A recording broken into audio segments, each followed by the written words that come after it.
Langileen ehuneko 60 bat egin zuen grebarekin, atzo berriz elkarretaratzea egin zuten Gasteizen, non hezkuntza arloko langileak bihar egingo diren mobilizazioetan parte hartzera animatu zituzten. Elak, Labek eta Esteilasek publikoa ardatz izatea, euskara erdigunean jartzea eta segregazioari aurre egitea duten, besteak beste hala Arabako, Bizkaiko eta Gipuzkoako hezkuntza legearen aurre proiektuan zenbait aldaketa egiteko eskatzen duten, eta horren karietara dator mobilizazio aldia. Artean, Inigo Urkullu Eusko Jaurlaritzako lehendakariak hezkuntza legeagatiko zurrunbilo erdian, Kristau eskolaren zuzendari berriarekin batzartua gaur goizean, Jokin Bildarratz hezkuntza sailburua ere bertan egon delarik. Arratsaldeon guztioi aipatu bileraren ondorenen esperoan gurean gaur magazinean Niko Itzarrese Euskal Herria Bilduko legebiltzarkide eta hezkuntza idazkaria izan dugu gonbidatu nagusi gisa.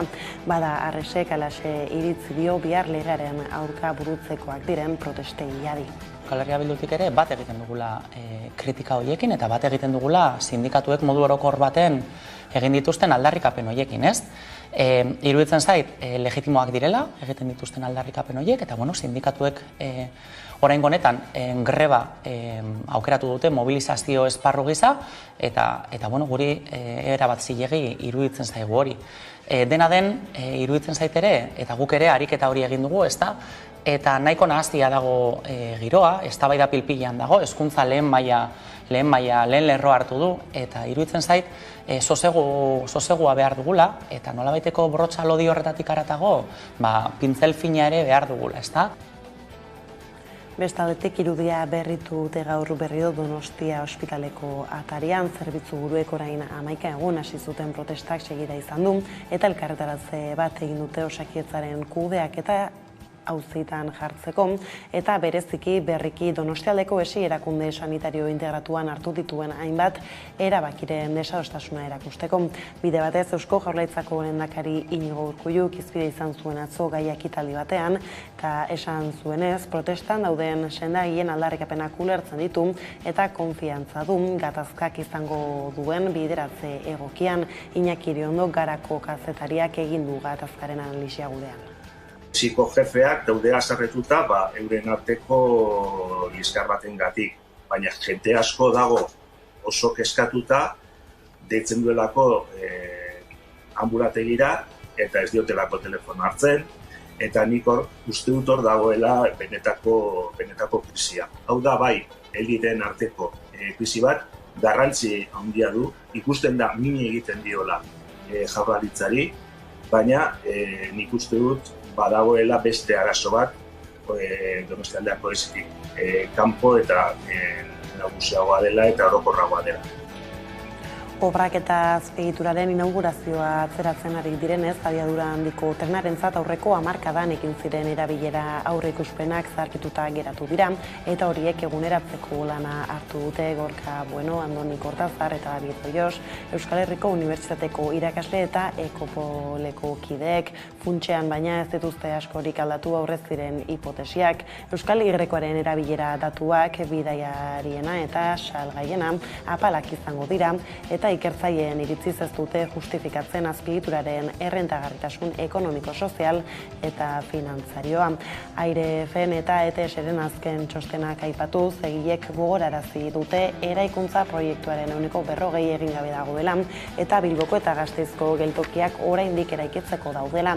Edo nola ere 2030ean sare berria funtzionamenduan baldin badago, Euskal Herrikoaren urteko bidaiari garraioaren dentsitatea 5,84 milioikoa izango da. Datu hori oso azpitik dago munduko beste toki batzuetan daudenetatik. Frantzian eta Txinan adibidez, 22 milioikoa da tasa, eta Taiwanen eta Japonian 35 milioikoa. Halaber, Ekopoleko irakasleek aintzat hartu dute sare berriaren berezitasun bat. Alegia, salgaiak garraiatzeko aukera izatea, kasu horretan ere, kantitate apalak garraiatuko ditu bat, 558 milioi tona urtean.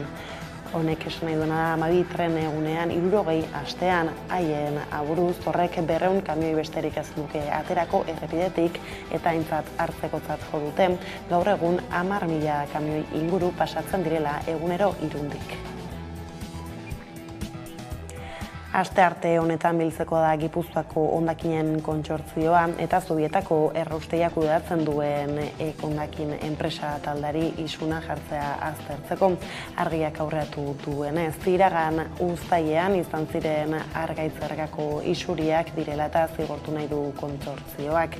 Aste batzuen ostean irailean Gipuzkoako ekonomiaren garapen, jasangarritasun eta ingurumen sailak isurien auzia konpontzeko galdegin zion erraustegiaren jabea denari, baina azken horrek ekondakin kudeatzaileari pasatu zion agindua. Ekondakinek eskaerari jaramonik ez egitea egotzi dio kontsortzioak administrazioaren ikuskapenari aurre egitea eta berori oztopatzea eta ark idatziz emandako aginduak ez betetzea. Ondorioz, baliteke 160.000 euroko isuna ezartzea zigor gisa, 20.000 euro agindua betetzeke eduki zuen egun bakoitzeko. Dena dela, Jose Ignacio Asensio Gipuzkoako ingurumen diputatu eta kontsortzioaren lehendakariak ez du argitu zergaitik erabaki duten 8 eguneko tartea soilik eta ez egun gehiagokoa. Asensioren arabera, gutxieneko kopurua erabaki duten, haren hitzetan isuriek ez dutelako kalterik eragin argaitzerreketako uraren kalitatea. Ordea, Mercedes-Benzek baieztatu du Gasteizko lantegian ibilgailu elektrikoak ekoitziko dituela 2025-tik. Aurrera, irailean aurreratu zien albiste Emilio Titos Gasteizko plantako zuzendariak bere azpitik dauden 200 arduraduni, baina Alemaniako multinazionalaren baieztapen ofiziala falta zen eta bart iritsi da. Hala ere, Igor Guevara Ela sindikatuko kideak eta Mikel Diaz de Alda Alabeko kideak salatu duten ez dutela informazio ofizialik jaso entzun. Hemos enterado por los propios medios, pero bueno, no obstante tenemos una reunión prevista con el nuevo director de Mercedes en Gasteiz. Preguntaremos a ver qué hay al respecto. Si puede haber conseguido un convenio mejor, visto que vienen furgonetas nuevas a la planta o modelos nuevos a la planta, que pudiera hacer que las condiciones de los trabajadores fueran mejores, puesto que esto indica que en Vitoria se hace buen trabajo, en Gasteiz se hace buen trabajo y que la empresa está contenta con lo que se hace aquí. Politika ardura salto, PSOEk eta Unidas Podemosek osatutako koalizio gobernuak zehaztu badu dagoeneko Espainiako zigor kodearen barruan, diru publikoa bidegabe erabiltzearen delituaren erreforma Madrilek Kataluniako gatazkaren desjudizializazioa bultzatzeko. Zehazkin, Eskerra Republikanak joan den ostiralean zigor kodearen erreforman diru publikoaren erabilera bidegabearen delitua moldatzeko zuzenketari erdibideko zuzenketa bat aurkeztu zion atzo PSOEk.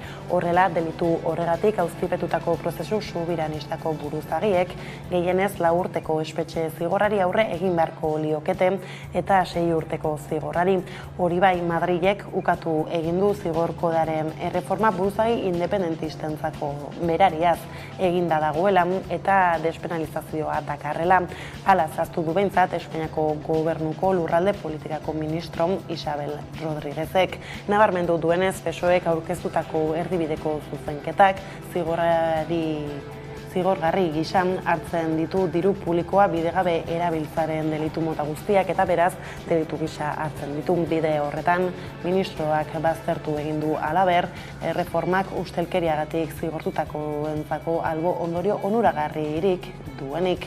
Espainiako gobernuak eta Kataluniako bizikietzan aurrera egiteko duen konpromisoaren barruan kokatu du beradetik erdibideko zuzenketa eta erantsi du gatazka politikatik konpontzen direla. Bada PSOEk, Unidas Podemosek eta RZek diru publikoa bidegabe erabiltzaren delituaren erreforma adostutan, Katalunian independentziari buruzko erreferenduma egin alizateko argitasun akordio bat negoziatu nahi du Eskerrak Espainiako gobernuarekin. RZek militantziari proposatutako balizko erreferendum horretan, nahikoa izango litzateke 50% parte hartzea eta botoen 50% baiezkoa izatea independentzia aldarrikatzeko. Ameriketako estatu batuetatik datozen berri eixo ordea energia merke eta agorrezina lortzeko lasterketan eginiko aurrerapen handi bat iragarriko dute gaur fusio erreakzio batean lehen aldiz energia irabaztea lortu duten laborategi batean eta zenbakiak baieztatzen badira litekeena da esperimentuak mugarria ezartzea gizateriaren energia beharrak asetzeko eta klima larrialdiaren kontra borrokatzeko lehian aspaldi lortu zuten fusioa laborategian hau da eguzkia Frantzian gertatzen den erreakzioaren parekoa. Horretan ez dago arazoa, baina orain arte ez dute lortu fusioa eragiteko gastaturiko energia baino gehiago ateratzea erreakziotik. Financial Times ekonomia kazetak argitaraturikoa baieztatzen bada. Ordea, historian lehen aldiz, operazioa errentagarria izatea lortu dute Ameriketako Estatu Batuetako laborategi batean, azken egunotan. Gaur iragarriko du aurrerapen handia energia departamentuak. Horrek mugarria ezarriko luke gizateriaren energia beharren historian, noiz eta horrek kliman eragin duen larrialdiaren ondorioak gero eta nabarmenagoak diren honetan, eta energiaren arazoa nazioarteko gatazken muinean dagoela oso argi ikusten den honetan. Eta astearteko lerroburuekin bukatzeko gurera bueltan kulturgaiei helduta hurbilda Euskal Herriko bertsolari txapelketa nagusia nork irabaziko duen argituko den eguna igandean da finala, Iruñan lehenbiziko aldiz Nafarroa Arena pabilloian. Bertsozaleak kasik aste aritu dira bertso gosea apurka asetzen, baina orduan izango dute bankete ederrena 8 bertsolari adina kantaera eta txapel bat eta bakarra adi.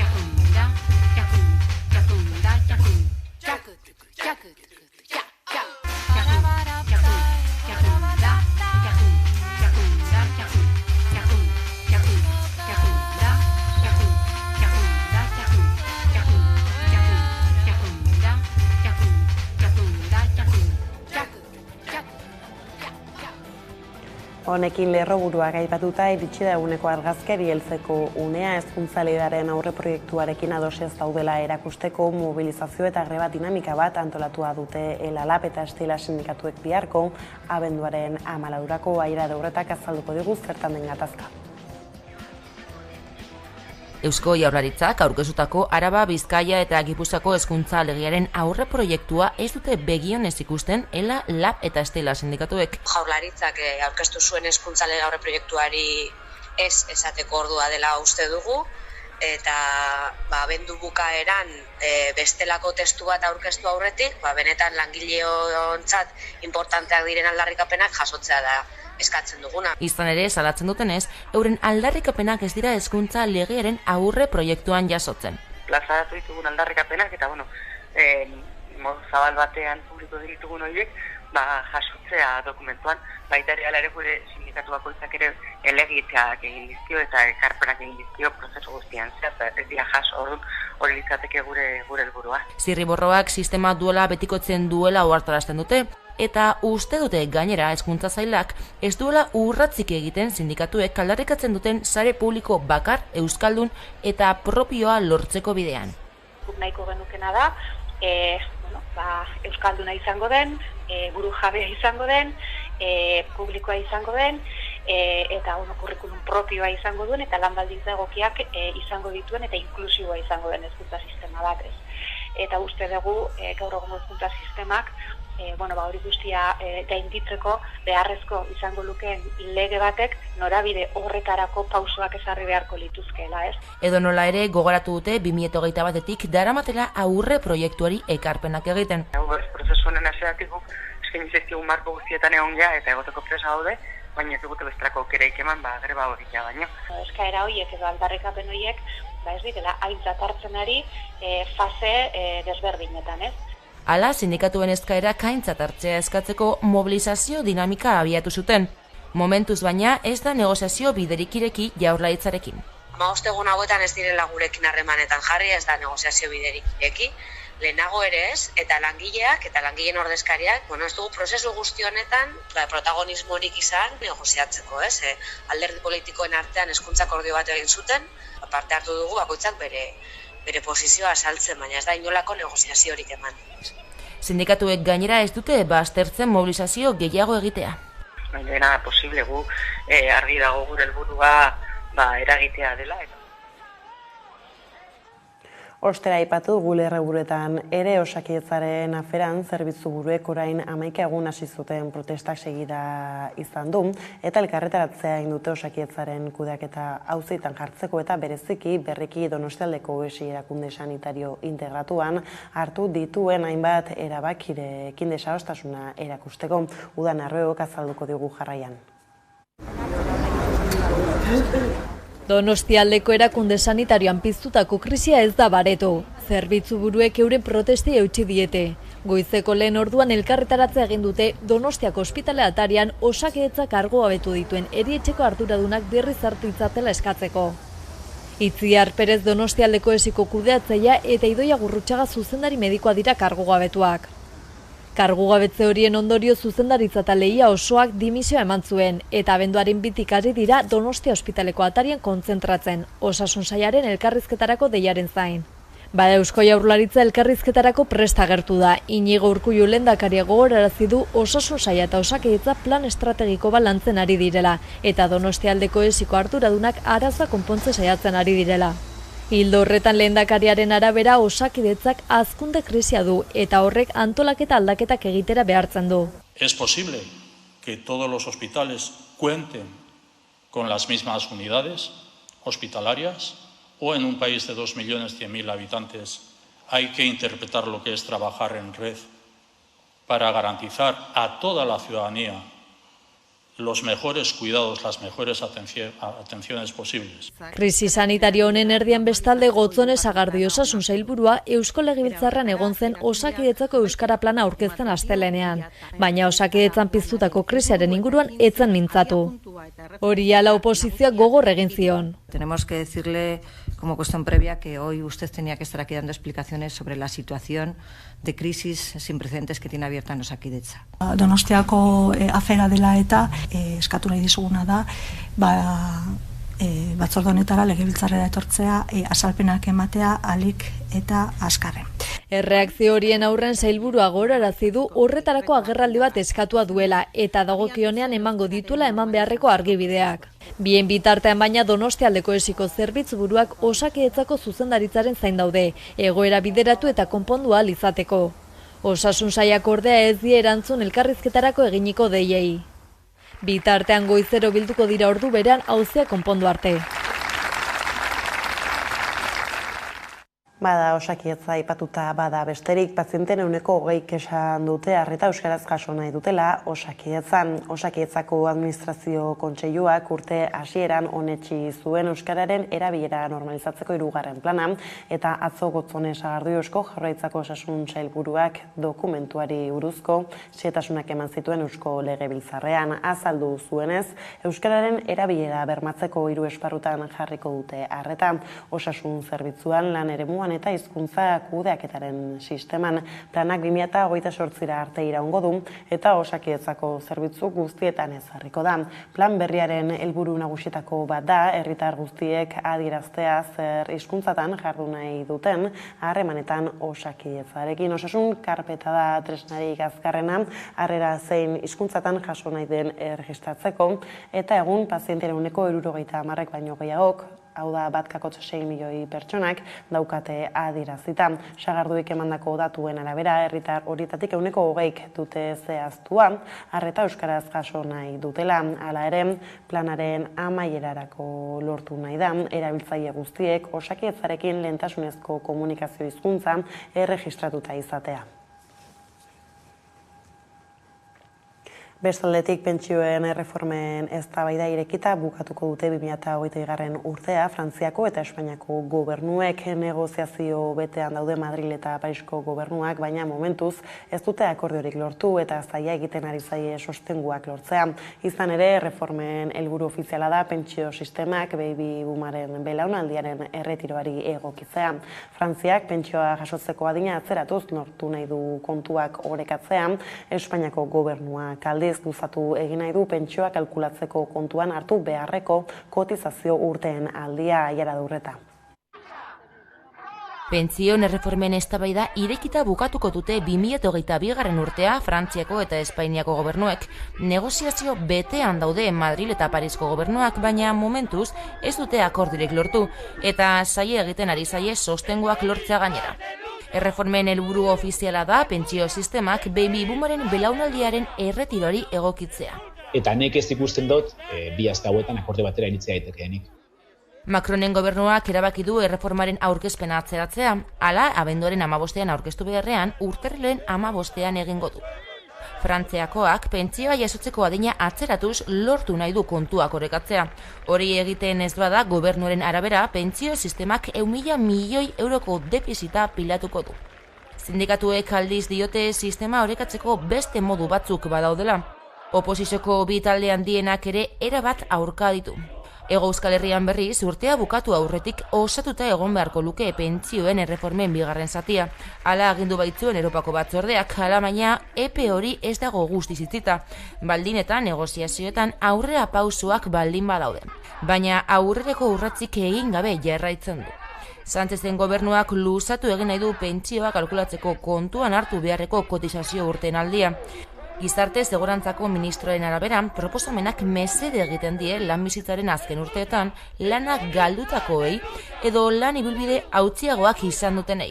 Mata neurriak, eskibak plantatzen duen neurriak nola edo ala pentsioak murriztera doaz, modu hortan Europaekin hartutako konpromesu hori, sistemaren jasangarritasuna bermatzeko konpromesu hori beteko duelakoan. Astelenean bildu ziren azkeneko sindikatuak eta gobernua. El gobierno tiene que dar una respuesta a otras cuestiones que tienen que ver con la seguridad social y que en estos momentos comportan situaciones de desigualdad, de desequilibrio que nosotros queremos arreglar. Eta aipatu dugu lerroburuetan ere Mercedesek baieztatu du ibilgailu elektrikoak egingo dituela Gasteizen. Mercedes enpresak iragarri duenez 2025ean Gasteizko lantegian furgoneta elektrikoak ekoitziko ditu. Emilio Titosek Gasteizko plantako zuzendariak irailean aurreratu zuen albistea. Hala ere, Alemaniako multinazionalaren baieztapen ofiziala falta zen. Mercedes enpresak erabaki du Gasteizko lantegian gama altuko furgoneta ertaina fabrikatuko dela. Gaur egun egiten duen familiakoa bezalakoa baina elektrikoa. Gaur egun Gasteizen Mercedes enpresak V-klase, EQV eta Evito Tourer furgoneta ertainak dagoeneko fabrikatzen du. Sindikatuek berriz salatu dute ez dutela informazio ofiziala jaso.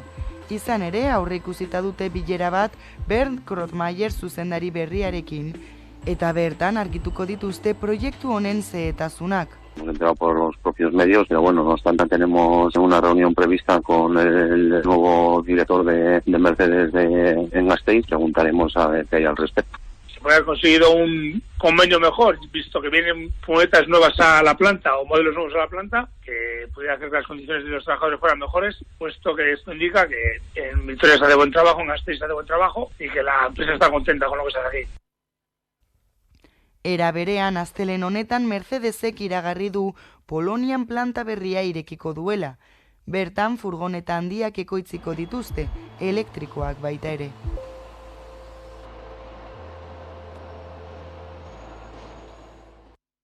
Bada Arabako Foru Aldundiaren aldu nagusi Ramiro Gonzálezek Mercedes enpresak iragarritako berriaren balorazio oso positiboa egin du goiz honetan, izan ere azpimarratu du aukera oso ona dela lurraldeko ekonomiarako enpresa berriak sortzeko edota langile berriak erakartzeko.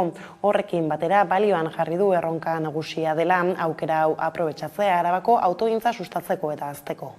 Hemos enterado por los propios medios, pero bueno, no obstante tenemos una reunión prevista con el nuevo director de Mercedes en Gasteiz. Preguntaremos a ver qué hay al respecto.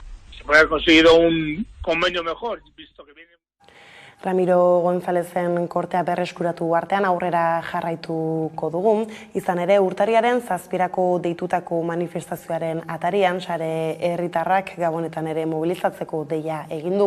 Plataformak azaldu du euskal presoek salbuespenezko neurriak jasaten dituztela oraindik ere, eta gradu progresioei eusteko eskatu du.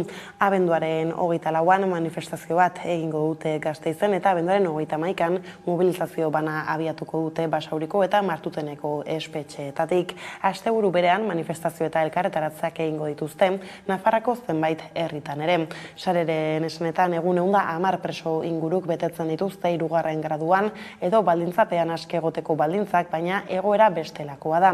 Are gehiago espetxetako Arabako, Bizkaiko eta Gipuzkoako kartzeletako tratamendu batzordeek eta Eusko Jaurlaritzak onartutako hainbat gradu progresioaren aurkako helegiteak aurkeztu ditu Espainiako Auzitegi Nazionaleko fiskaltzak. Oraingoz, horietako 6 ontzat jo ditu Auzitegi Nazionaleko espetxe zaintzako epaitegi zentralak eta presoek kartzelara itzuli behar izan dute. Plataformaren esanetan fiskaltzak eta Auzitegi Nazionalak eragindako egoera atzera pauso handi bada, aurrera begiratu eta iragana gainditu nahi duen jendarte batentzako. Hala mobilizazioen bidez aurre egiteko deia egin dute. Antzera urtarriaren 23an Akizen trenbidea blokeatu zuten ekintzaileak errugabe jotzeko eskatuko dute haien abokatuek Akizeko auzitegian.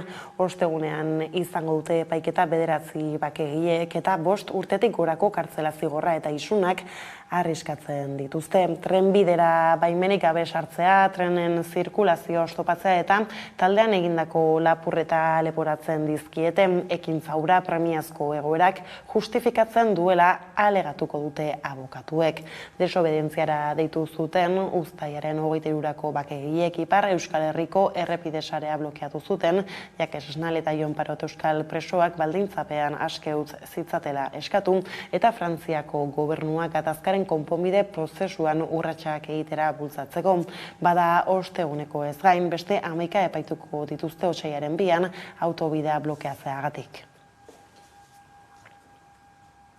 Eta kulturarloko gaiei helduta berriz, Disney Plusek ez du En el nombre de ellas emango. Azaroaren 23an estreinatu behar zuen Cabezudo auziari buruzko saioan, baina atzera egin du beste plataforma edo telebista batean emango dute.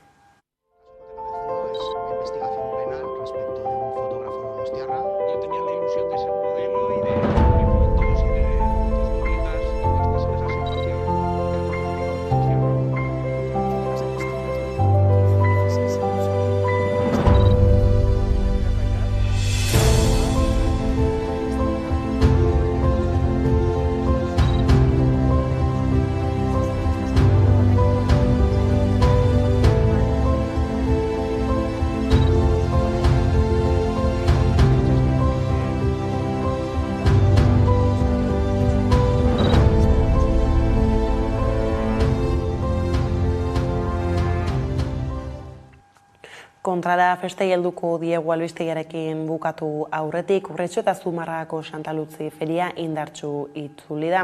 2 urteren ostean pandemia aurreko formatua berreskuratu eta egitarau zabala antolatu dute. Bertako produktuen eskaintzaz gain, musika emanaldi eta kirol jaialdiak ari dira izaten egun osoan zehar. Ordea, aurtengo berezitasuna hegaztien erakusketa eta oiasko eta kapoi lehiaketa bertan bera gelditu direla da. Hegazti gripea medio, dena den aurten ere jendetza bildu da ferian ikusi. Jatorria erdiaroan izan arren gaur egun ere oso garrantzitsua izaten jarraitzen du Urretxu eta Zumarragan ospatzen den Santa Lutzi feriak. Abenduaren 13a saltzaile eta bezeroen topagune erraldoia da, kalean bertan bizi-bizia.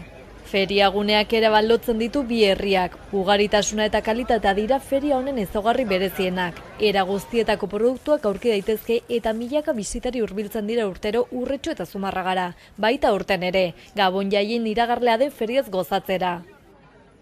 Gainera ez dira falta musika, herri kirolak, pilota partiduak, argazkirralia eta artzaintxakur erakustaldiak. Santa Lutzi bezalako feriek harreman zuzenan jartzen dute ekoizlea eta eroslea, bitartekaririk gabe. Produktua sortu eta egin duenak zuzenean eskaintzen dio bezeroari aurrez aurreko topaketan. Finean feriak bi zentzu ditu, salerosketarena eta Euskal Herriko produktuen erakusleioa izatea. Baratzetako eta baserretako produktu honenak topatuz, ekoizlek beraiek mimo zatondutako postuetan. Goizean goiz eman zaio hasiera zaldi azendaren naiz bestelako aberen feria eta sariketekin, baita nekazaritzako tresnen postuekin. Jarraian Santa Lutzeko azoka bereziak zabaldu dituzte. Urretxoko Gernikako Arbola plazan fruta eta barazkien sariketa egin dute. Zumarragako Euskadi plazan berriz Errezil Sagar fruta eta barazkien sariketa, eta bi herriak batzen diren Arizaga plazan eskualdeko eztien sariketa. Bestelako eskulanak ikusi eta erosteko aukera ere izan da, eta Arabako Errioxako ardo azokak ere bere tokia izan du ferian.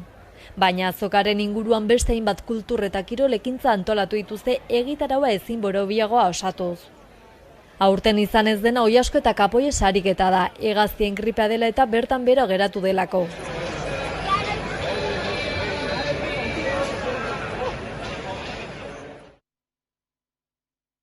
Eta Santa Lutzi egunaren bueltakoak aipatuta iritsi da albisteiaren bukaera. Gaurkoan Ikoitz Arrese Euskal Herria Bilduko legebiltzarkide eta hezkuntza idazkariari lehenxeago eginiko elkarrizketarekin agurtuko zaituztegu. Euskal Autonomia Erkidegoko hezkuntza lege berria mintzagai. Beraz, honekin besterik ez gure aldetik hauek izan dira eguerdiak gurean gaur utzi dituenak. Guztiak eta gehiago nahi duzuen aldiro 11.eus atarian ondo izan eta bihar arte. Kaixo! Gaurkoan, Zaraitzu ibarrera gerturatuko gara. Batetik, Otsagi herria ezagutuko dugu. Eta bestetik, Zaraitzu ibarreko Itzaltzu herrira joanen gara. Bertan, kondaira polit bat entzunen dugu. Etorri nahi duzu, Guazen!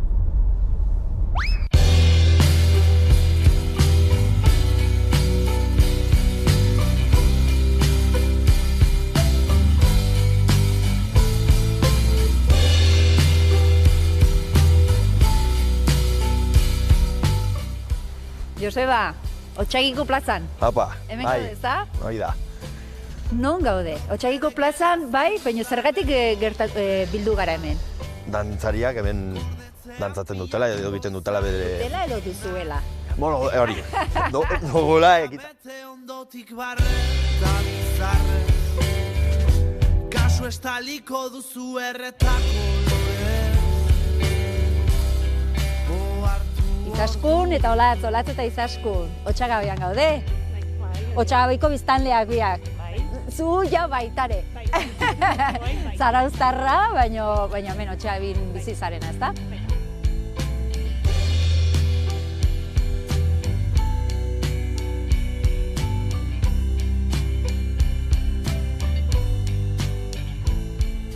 Itzaltzura batez ere garri zaituzet, baita ere Gartxoten historia kontatzeko. Korridorea osorik zugabe Ez dadia izan inoretxean Sergio, ni zurekin elkartu naiz, gehien bat, Oripean egunaren inguruan hitz egiteko. Bertan ospatzen duzuen egun bat da, jai bat da, baina zer da Oripean? Ohartu orduko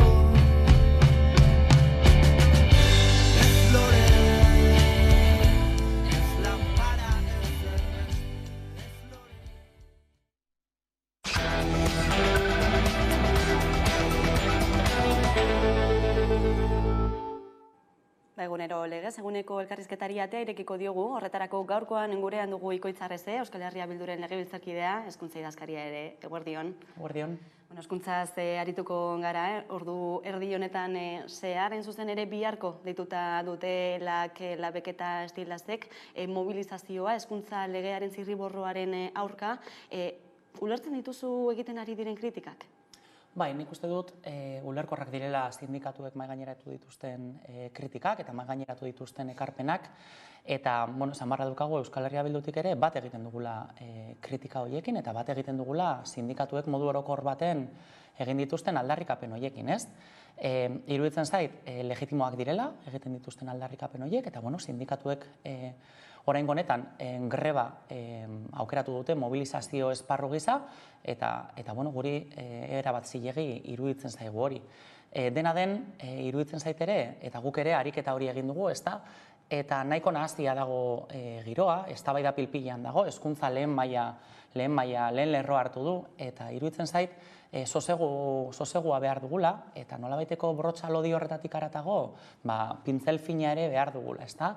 Eta hori dela eta, sortu den nahasmen honekin nolabait esatearren, edo pilpilan dagoen eztabaidarekin, gu saiatu gara nolabait ariketa bat egiten, izan ere hezkuntza akordioa lortu genuen hortatik ona, gauza asko entzun dira, eta guk berresten dugu hezkuntza akordio hori ona dela, egokia dela, bide bat irekitzen duela, edo irekitzen lagunduko duela, eta horren norabidea, guk ere gure proposamenak egin ditugu, mahaigaineratu ditugu, eta edozeinek planteatzen dituen ekarpenak modu positiboan badira, ongi etorriak dira, bai.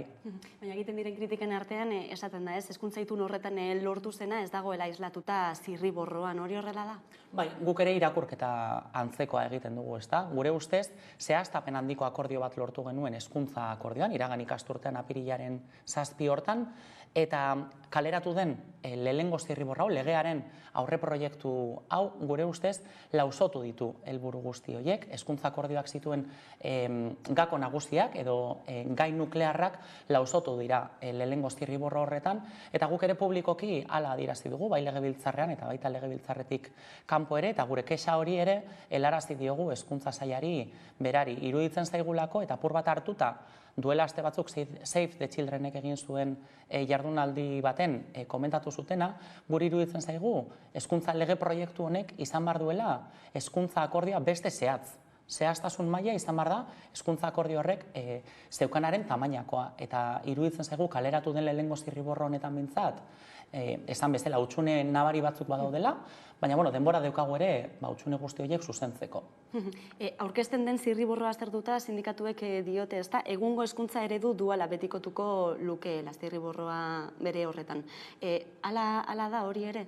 Zirriborroa bere horretan dagoen bestela, interpretazio askorako ematen du, eta beraz, egungo sistema duala betikotzeko, aukera edo arrisku hori ere egon liteke mahai gainean. Horregatik, guk atal horri dagokionan egiten dugun balorazioa da, hezkuntza akordioan oso ondo zehaztu genuen, eta konsensua lortu genuen Euskal Hezkuntza Zerbitzua, alegia ikastetxeek diru laguntza publikoak jasotzeko zer nolako bete behar dituzten, oso ondo zehaztu genuen hezkuntza akordio hartan. Eta iruditzen zaigu, bete behar horiek ez daudela behar bestela islatuak aurkeztu zaigun aurreproiektu honetan. Eta beraz, nik uste dut, bueltatu behar garela, atal honi dagokionan, bueltatu behar gara hezkuntza akordioak markatu zuen zehaztasun guzti horretara, eta inungo zalantzarik ez daukat, hezkuntza akordioan adostu genuena zela zuzen ere egungo egoerarekin bukatzea. Alegia, hezkuntza akordioan zehaztu genuena da kontzertazio unibertsalarekin bukatzea. Eta beraz, legeak ezin ditu interpretazioak eskaini horri dagokionan, eta beraz, ze bete behar duen ikastetxe batek diru laguntza publikoak jasotzeko oso ondo gelditu behar da, eta gelditu beharko litzateke gure ustez hezkuntza akordioan erredaktatua dagoen bezala. Unibertsalizazio hori dena den nola eman daiteke? Zuek konfluentzia bati buruz hitz egiten duzu, ez? Zertan datza konfluentzia hori? Bai, guk uste dugu momentu historiko bat bizitzen ari dela euskal hezkuntzagintza, nolabait esatearren, momentu oso importante baten aurrean gaudela, eta beraz, inor ez dagoela soberan hezkuntza sistema propioaren bide hori urratzeko. Eta nolabait, iruditzen zaigu bakoitzak duen onena eman behar duela euskal hezkuntza sistema propioaren alde. Eta horregatik guk konfluentziaz hitz egiten dugu. Iruditzen zaigulako egun dauden ikastetxe guztiek badutela edo izan dezaketela euskal hezkuntza sistema horri aportatzeko, ezta? Eta guk konfluentziaz hitz egiten dugunean, hitz egiten dugu bizkarrematetik baino elkarlanetik egin behar dugula bide hau. Eta horren norabidean ere, duela aste batzuk ere publiko egin genuen adierazpen baten aipatzen genuen, ezta? Guk aitortza egiten diogu herri honetako euskal hezkuntza mugimenduari, egin duelako kasu askotan administrazioa egiteko gai izan ez den hori, egin duelako modu positiboa baten, modu eraikitzaile baten, eta horregatik iruditzen zaigu importantea dela eta bere biziko garrantzia hartzen duela, adibidez, Euskal Eskola Publikoko komunitate guzti horri aitortza egitea, egin duen lan ikaragarriagatik, besteak beste, euskalduntzearen alde, kultur transmisioaren alde, edota segregazioaren gaia lehen lerrora ekarri duelako, eta aitortza egiten diogu ere noski ikastolen mugimenduari, autoeraketa hortatik, ez da, frankismo garaitik ona kultur transmisioan, naziogintzan egin duen ekarpen ikaragarriagatik. Eta aitortza horietatik, iruditzen zait, inor ez dagoela soberan, eta batez ere, Euskal Eskola Publikoaren komunitate guzti horren doaia eta baita ikastole mugimenduak eskaintzeko dukan guzti hori bolkatu beharko genukela konfluentzia baten eta elkarrekin egin beharreko bide baten. Baina konfluentzia horretan non gelditzen da esaterako Kristau Eskola? Bueno, nik uste dut badirela ekarpen positiboa egin dezaketen Kristau Eskolak ere, baina beti ere iruditzen zaigu errespetatu beharko dutela hezkuntza akordioan gehiengoz adostu genuen hori. Eta da laikotasunaren printzipioa. Hezkuntza akordioan bazegoen puntu bat laikotasunari erreferentzia egiten ziona, eta hain zuzen ere aipatzen zen ikastetxe batek dirulaguntza publikoak jasotzeko baldintzak bete behar dituela, eta beraz laikotasunaren printzipioa garatu beharko lukela. Eta horrek eskatzen du doktrinamendurik ezin izango duela eman ikastorduetan, ezta? Eta beraz, baldintza horiek betetzen baldin baditu, eta prest baldin badago laikotasunarena bestela gainontzeko baldintzak betetzeko, gure ustez parte hartu beharko luke ere Euskal Hezkuntza Zerbitzua deituko diogun zerbitzu berri horretan. Eta beraz, momentu historiko honetan berriz diot, bide hori urratzeko konpromisoa eta borondatea Kristau Eskolek ere bere gain hartzen baldin badute, bete behar guzti horiek errespetatuta, Euskal hezkuntza sistema berri horren eraikuntzan ere ongi etorriak izango dira. Doakotasunarena da beste ertz bat, ezta? Doakotasun erreala bermatu behar dela defendatzen duzu, zein eratara egin daiteke hori? Kontrol mekanismo zorrotzak zehaztuz. Doakotasuna da gaur egun betetzen ez den gauza bat gure hezkuntza sisteman, eta gainera segregazioa eragiten duen faktore nagusietako bat, ezta? Eta hainbat ikerketek esaten digute segregazioarekin bukatzeko eman barko litzateken lehentasunezko urratsa izan barko litzatekela kuoten kobrantzarekin bukatzea. Gainera, badugu indarrean dagoen araudia, zeinek debekatzen duen kuoten kobrantza hori egitea, eta beraz, gura postua argia da kuotak ezin dira kobratu. Eta horretarako, kuota kobratzen dituzten eragile guzti horiekin hartu eman izan barko luke Jaurlaritzak, eta ikusi barko litzateke, berandu baino lehen kuota horiekin nola bukatu. Besteak beste, hezkuntza akordioak ere jasotzen duelako, doakotasun erreala bermatuko dela, eta importanteena, kontrol mekanismoak martxan jarriko direla, doakotasun erreal hori bermatzen dela ziurtatzeko. Eta beraz guk, berriz dinot, bueltatzen naiz, hezkuntza akordioan adostu genuen hortara. Kontrol mekanismo zorrotzak behar ditugu doakotasun hori bermatzeko. Baina dagoeneko izan beharko lukete desagertu beharko lirateke kuota horiek aipatu duzun bezala, ez da? Zergatik orain ez da bermatzen hori eta gerora bermatu daiteke? Suposatzen dut, Jaurlaritzak ez dituelako behar besteko kontrol mekanismoak jarri. Hor, ikuskaritza zerbitzuak jarri barko dira horretan ere lanean, eta guk, duela hilabete pare bat, kontrol bilkura baten ere, Bildarratza helburuari doakotasunaren inguruan galdetu genion, eta adierazi zigunaren arabera da, Jaurlaritzak baduela konpromisoa betetzeko hezkuntza akordioan zehaztu genuen hori, eta beraz, kontrol mekanismo horiek aktibatzeko, eta guk horren alde egingo dugu, bai. Baina ez duzu ikusten orduan arriskurik, ez? Berriro ere gertatzea kolokan egotea, mekanismo horiek ez egotea, edota ez bermatzea doakotasun hori? Ez, besteak beste, hezkuntza akordioa sinatu genuen 4 alderdi politikok jarraipena egiten diogulako, edo egingo diogulako neurri horri beste askori bestela. Eta hor, hezkuntza akordioa sinatu genuen egunean bertan, adostu genuen 4 alderdion artean eta hezkuntza sailaren artean, hezkuntza akordioaren jarraipen batzorde bat sortzea. Eta jarraipen batzorde hori modu periodiko baten aldiro biltzen ari da, eta jarraipena egiten diogu betetze mailari Jaurlaritzak egiten dioen, ematen dituen urratsen betetze mailari. Eta bat izango da noski, doakotasun erreala bermatzeko Jaurlaritzak ematen dituen pausuen jarraipena egiteari, noski. Eta ereduari dagokionez, zuek egiten duzue publiko komunitario baten alde, eredu publiko komunitario baten alde, ez? Zer esan nahi du horrek zehazki? Lehen aipatu dudan konfluentziaren bidetik ulertzen dugu guk eredu publiko komunitario hori. Egia da, guretzako Euskal Herria Bildurentzat, iazko ikasturtean zehar, gure militantziaren artean, bilkideen artean, gogo eta prozesu bat abiarazi genuen, non definitu genuen gure hezkuntza eredua, gure hezkuntza proiektu estrategikori zein den. Eta etorkizun baten, epe luze baten, bai argi ikusten duguna da Euskal Herriak behar duela Euskal hezkuntza sistema publiko burujabe bat. Baina hezkuntza sistema publiko burujabe hori lortzeko hainbat urrats eman behar dira. Eta orain iruditzen zait, bide horretan lehenengo fase baten kokatzen garela, konkretuki Araba, Bizkaia eta Gipuzkoan, eta lehenengo fase hori itzuli da hezkuntza akordioan. orain hezkuntza akordio hori lege bihurtu behar da eta lege hori garatu behar da. Eta iruditzen zait, guk definitzen dugun sistema publiko komunitario horren norabidean, hezkuntza akordioak trantsiziorako urrats bat ematen duela, hasiera abia puntu bat markatzen digula, eta bide honean kokatua dagoela hezkuntza akordio hori. Baina bidea luzea da oraindik, eta esan dudan bezala, konfluentziaren norabidetik edo bidetik ikusten dugu guk sistema berri horretarako jauzia. Zer be jaso beharko luke legeak, ala behar, ez betiko legeak? Bueno, nik uste dut, lege horrek egin behar duen ariketa da, hezkuntza akordioa ahalik eta modu fidelenean jaso, ezta? Eta hezkuntza akordio hori nolabait instituzionalizatu beharko luke etorkizuneko hezkuntza legeak, alegia bihurtu behar du, artikulatu, bihurtu behar du lege, alderdien artean adostu genuen hezkuntza akordio hori. Eta gure ustez, baditu hutsune batzuk edo gabezi batzuk gaur egun aurkeztu zaigun aurreproiektu horretan edo zirriborro horretan agertzen ez direnak.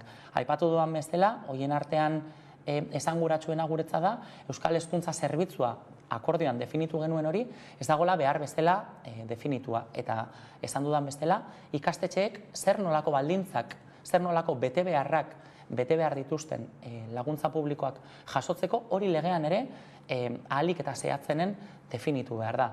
Gero badago beste gai bat, hezkuntza legean nahiko modu lausoan agertzen dena, eta da segregazioarena, eta gure ustez hezkuntza legeak jaso beharko lituzke segregazioari aurre egiteko neurri espezifikoak. Badaude hainbat neurri ere desagertu edo lausotu direnak, eta adibidez guretzat importantea da euskera eta euskal kulturaren transmisioa legean ahal ondoen definituta agertzea, eta laugarren atal bat ere aipatzen ari gara, edo esaten dugu agertu behar dela legean, eta hori izango litzateke udalen papera. Iruditzen zaigu ere, hezkuntza akordiotik lege aurreproiektu honetara, udalen papela nolabait disolbatu dela, eta beraz, udalek zer nolako rola jokatuko duten sistema berri guzti hontan, legeak hobeto artikulatu beharko luke. Normala da, gertatu dena, zirriborroan jaso ez izana itunean jasotako guzti hori? Ez dakit normala den edo ez, baina egia da aldaketa bat nabaritu dugula. Baliteke, hezkuntza sailaren ikuspegia izan dela lege bat ahalik eta zabalena egitea, ahalik eta kontsentsu gehien lortzeko, ez? Eta hori autu bat izan daiteke, eta guk ere uste dugu hezkuntza lege zabal bat behar dugula, etorkizunean egongo den gobernuak nolabait bere modura garatu dezan. Baina beti ere, oinarri oso finko batzuk eta oinarri oso zehatz batzuk izan barko ditu ere lege horrek. Eta oinarri horiek baditugu adostuak legebiltzarrean, legebiltzarraren 90% babestu genituen, eta hezkuntza akordioan islatuz diren. Eta beraz, ez dakit normala den edo ez, baina baina baritu dugu, deskafeinatu dela nolabait edo baretu dela hezkuntza akordiotik legera egin den bide guzti horretan edukietan, ez? Eta guk buelta egiten dugu hezkuntza akordiora eta eskatzen duguna da, behintzat, tramite parlamentarioa abiarazi baino lehen, berreskuratu dezala bai akordio horrek zeukan letra txikia, baina baita espiritua bera ere. Uste duzu horren muinean dagoela sortu duen arrabotsu guztia hezkuntza zirriborroaren aurrean kritikak, manifestazioak, grebak izan ere mesfidantza sortu du, ez? Horrelako gai garrantzitsuak, oinarrizkoak direnak hezkuntza itunean jasotakoak zirriborroan ez jasotzea? Bai, eta ulerkorrak dira, ez da? Nik uste dut hezkuntza akordioak sortu zuela euskal jendartean nolabaiteko ilusio bat, eta albiste on bat izan zen herri honentzat hezkuntza akordio hori lortu izana. Edukiengatik eta baita legebiltzarreko lau alderdi politiko nagusiok babestu genuelako, eta horrek ilusio bat sortu zuen. Egia da, hilabete hauetan aldaketak egon direla akordio horretatik legearen lehengo zirriborro hortara, eta nolabaiteko nahasmena sortu duela, eta hainbat sektoretatik kritikak jaso dituela. Nik uste dut, hezkuntza sailak entzun duela, edo espero dut behintzat hezkuntza sailak entzun izana kritika guzti horiek, guk ere, Euskal Herria Bilduk ere, helarazi dizkiogu gure kexak hezkuntza sailari, gure zalantzak, eta gure proposamenak ere egin ditugu, hobetu dadin, gobernu kontseiluak etorkizun baten onartuko duen lege zirriborro edo lege proiektu hori. Berriki egin duzu Euskal Herria Bildu hezkuntzari buruzko konferentzia, Kataluniako hezkuntza sistema ardatz izan da, ez? Edo adibide izan da, zer nolako ondorioak jaso dituzue? Bueno, goi mailako konferentzia bat antolatu genuen aurreko astean, herrialde katalanetatik etorritako hiru kide izan genituen, eta gainera oso aberasgarria izan zen, izan ere, hiru kide hauek aukeratu genituen badutelako zerikusia Katalunian legea sortu zutenetik honako ibilbide guzti horrekin, ezta? Eta hori dela eta egungo hezkuntza sailburu ordea gonbidatu genuen, ere bere garaian Kataluniako hezkuntza legea egin zuen garaiko hezkuntza sailburu ordea, eta horrek guztiak nolako implementazioa duen udal mailan jakiteko, egungo Lleidako alkatetzako kidea gonbidatu genuen ere bai. Eta hiruren artean irakaspen asko utzi zizkiguten mahai gainean, eta nik uste dut ondorio oso positibo batzuk jasotzen ditugula, batez ere, ez dugulako nahi herrialde bateko edo besteko eredua kopiatu eta gurera ekarri, baina bai nahi dugu indarrean dauden eredu horietatik ikasi. Eta nik uste dut, hainbat irakaspen mahai gainean plazaratu ditzakegula, ez? Eta nik mahai gainera ekarri nahi dut, 2009an sortu zutela edo eraiki zutela, adostu zutela Kataluniako hezkuntza legea. 2009tik 2022ra denbora asko pasatu da, eta beraz, nik ekartzen dudan jardunaldi horretatik, konferentzia horretatik ekartzen dudan lehenengo irakaspena da, hezkuntzan aldaketak ezin direla egun batetik bestera eman. Eta 2009an lortu zuten hezkuntza lege bat Katalunian, 2022an daude, eta badituzte funtzionatzen dieten eta funtzionatzen ez dieten hainbat kontu. Eta orduan, ekartzen dudan lehenengo irakaspena da, lasaitasuna behar dela, gauzak ondo egin behar direla, gauzak sakontasunez egin behar direla, eta adostasunaren bidetik baldin badatoz, hobe. Baina, inondik inora ezin dugu pentsatu hezkuntzan aldaketak egun batetik bestera arrapaladan etorriko direla. Eta beraz, lehenengo irakaspena da, lasaitasunarena eta denboraren beharra. Beste gako bat ere, beraiek mahai gaineratu zigutena da, ausardiarena. Eta hezkuntzan, herritar guztiek modu baten edo bestean hezkuntzarekin lotura zuzena daukagu, espada seme-alabak ditugulako da, hezkuntza sistematik pasatu garelako, edo lagun bat edo jangeletako langile dugulako, eta beraz, hezkuntzarekin implikazioa Euskal Herritarrorok daukagu. Eta beraz, oso gai esanguratsua eta importantea da Euskal jendarte guztiarentzat.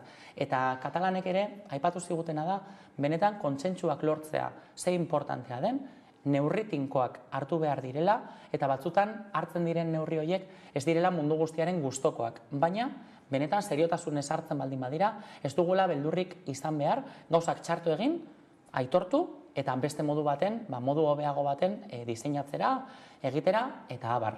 Eta beraz, ausardiaren kontzeptu hori ere ekartzen dut nik konferentzia hortatik. Eta bukatzeko lan titular nagusi bezala ekartzen dudan hirugarren irakaspena konferentzia hortatik izango litzateke instituzio eta erakunde ezberdinen artean lantzen ari diren elkarlan eta saretzea.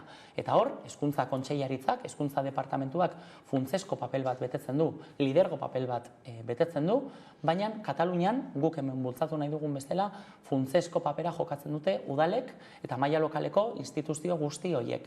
Eta nik uste dut ere gurean horren bidean joan behar garela, izan ere defendatzen dugu kilometro zero hezkuntza, gertuko hezkuntza defendatzen dugu, iruditzen zaigulako gainontzeko politiketan bezala udalak direla herritarrengandik gertuen dauden instituzioak, eta beraz herritarren beharrak hoberen asebeteko dituzten instituzioak. Eta horretan, nik uste dut hezkuntzan ere, ikasleen beharrak hobeto ezagutzen dituzten instituzioak udalak dira, eta beraz Kataluniatik ere hezkuntza saila eta udalen arteko elkarlan hori ere oso aberasgarria gurera ekartzeko izan daitekela iruditzen zait.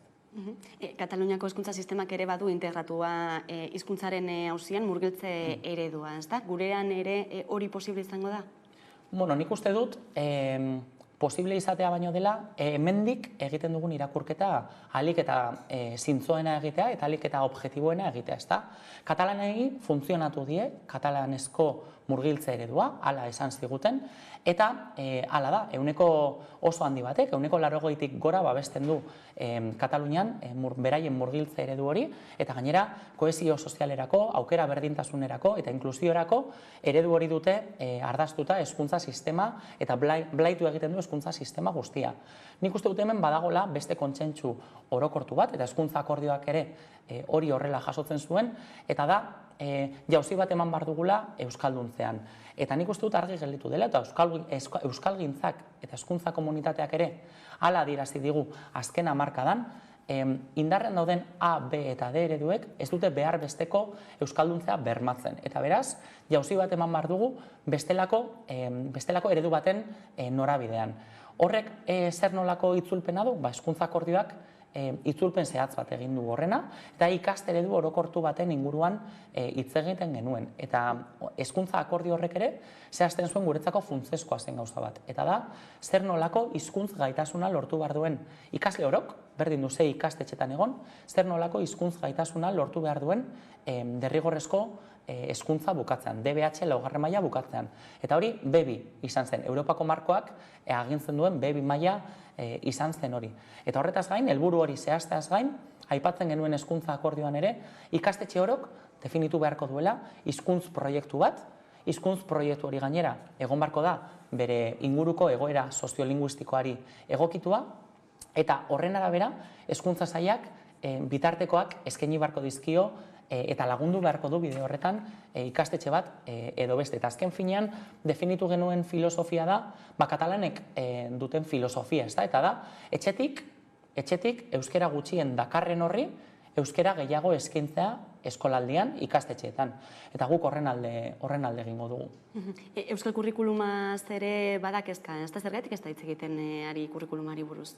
Bueno, ez da hitz egiten ari, baina azken asteetan plaza publikoa ere hartu du, eta Euskal Herria Bilduk Euskal Kurrikulumaz ere hitz egiten du. Gogorarazi nahi dut ere, joan den asteburuan, Durangoko azokan adibidez, Euskal Kulturgileek adierazpen bateratu bat egin zutela, hain zuzen ere eskatuz, hezkuntza legea jaso beharko lukeela euskal kulturaren transmisioa. Eta nik uste dut horretan kontsentsu nahikoa ere badagola.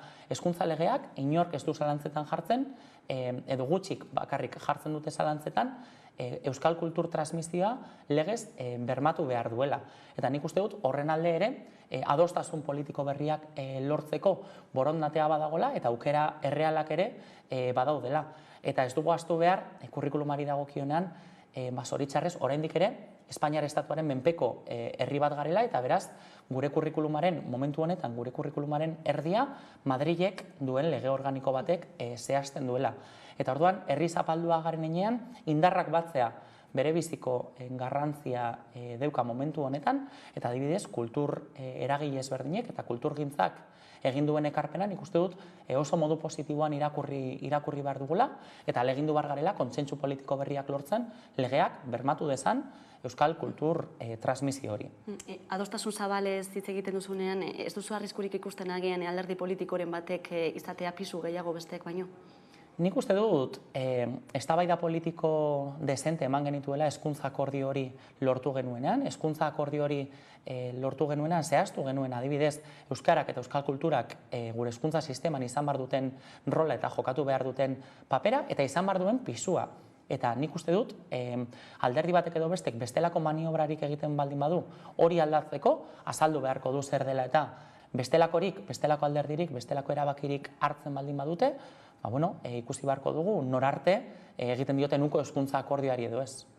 Ezin du ahaztu Euskal Autonomia Erkidegoko hezkuntza legeari buruz ari garela, zein punturaino ekin dakioke ez lurraldetasunari hemendik?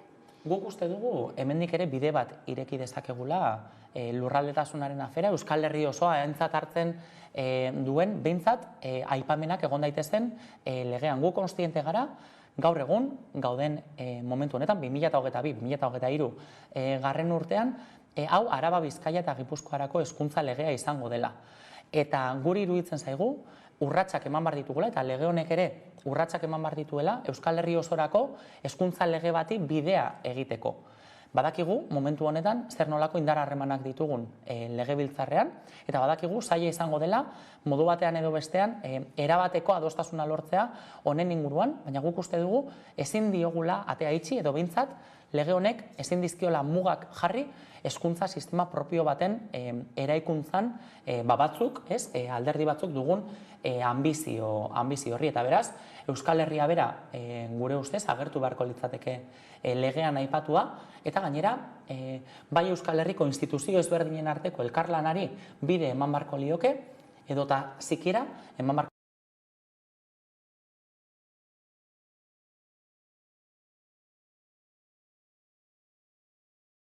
Thank